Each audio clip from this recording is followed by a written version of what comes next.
মানিকতলায় উপনির্বাচন রয়েছে আর মানিকতলার প্রার্থী নিয়ে বৈঠক, উপনির্বাচনের প্রার্থী নিয়ে বৈঠকে মমতা বন্দ্যোপাধ্যায় আর বৈঠকে কুণাল ঘোষ, পরেশ, অতীন ও স্বপন, যেমনটা আমরা জানতে পারছি।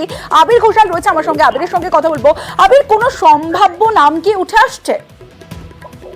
দেখো, একাধিক নাম নিয়ে গত কয়েকদিন ধরে মানিকতলাতে জোর চর্চা চলছে এবং রাজনৈতিক মহলের খবর, সাধন পান্ডের পরিবারের বেশ কিছু সদস্যদের নাম নিয়ে এর আগে বারবার ধরে আলোচনাতে উঠে এসেছিলেন। তবে মানিকতলার মতো কেন্দ্র, সেখানে নির্বাচনে তৃণমূল কংগ্রেস তাকে প্রার্থী করবে সেটা দেখার জন্য সাংগঠনিক দিক থেকে যারা রয়েছেন, একেবারে পুরো প্রতিনিধি থেকে শুরু করে যারা সেখানে সাংগঠনিক বিভিন্ন দায়িত্ব সামলান, তাদের সঙ্গে কথা বলতে হচ্ছে তৃণমূল কংগ্রেস। সূত্রের খবর, সেই কারণে আজকে তৃণমূল সুপ্রিমো অতীন ঘোষ, কুণাল ঘোষ, স্বপন সমাদ্দার, পরেশ পাল তাদের সঙ্গে নিয়ে বৈঠক করেছে এবং আমরা যেটা সূত্র মারফত জানতে পারছি যে আগামীকাল বিকেল 3টে নাগাদ অপর একটি বৈঠক হওয়ার কথা।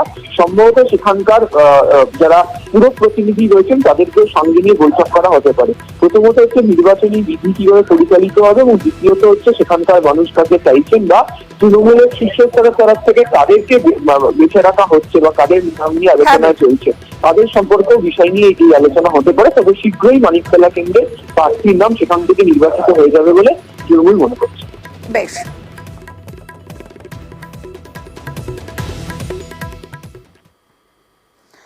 গতকালই মন্ত্রী হিসেবে শপথ নেন বিজেপি রাজ্য সভাপতি সুকান্ত মজুমদার, আর তারপরে সভাপতি বদলের একটা সম্ভাবনা।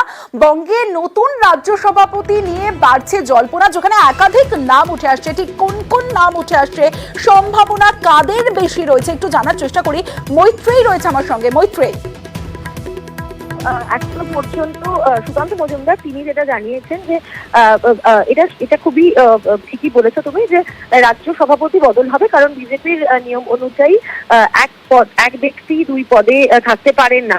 কিন্তু এখনো পর্যন্ত কোনো নাম চূড়ান্ত হয়নি। বঙ্গ বিজেপির তরফ থেকে একাধিক নাম উঠে আসছে, তাদের নাম শোনা যাচ্ছে, কিন্তু সেক্ষেত্রে কোনো নিশ্চয়তা এখনো পর্যন্ত পাওয়া যায়নি।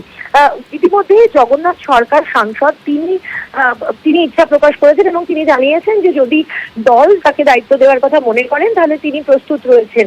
এর পাশাপাশি একাধিক শীর্ষস্থানীয় নেতৃত্বের নামও কিন্তু শোনা যাচ্ছে রাজ্য সভাপতি পদের জন্য, কিন্তু শেষ পর্যন্ত সাংগঠনিক দিক থেকে কেন্দ্রীয় নেতৃত্ব তারা যাদেরকে সঠিকভাবে মনে করবে তাদেরকেই চূড়ান্ত করবে। আপাতত সুকান্ত মজুমদারকেই দায়িত্ব দেওয়া হয়েছে রাজ্য সভাপতি হিসেবে দায়িত্ব সামলানোর জন্য। নমস্কার। বেশ, নতুন নাম ঘোষণা না হওয়া পর্যন্ত তিনি রাজ্য সভাপতি বলছেন সুকান্ত মজুমদার। দল ঠিক করবে, তবে দল আপাতত আমাকে রাজ্য সভাপতি রেখেছে। যতদিন রাজ্য সভাপতির পদে অন্য কেউ না আসীন হচ্ছে ততদিন পর্যন্ত রাজ্যের দায়িত্ব আমার।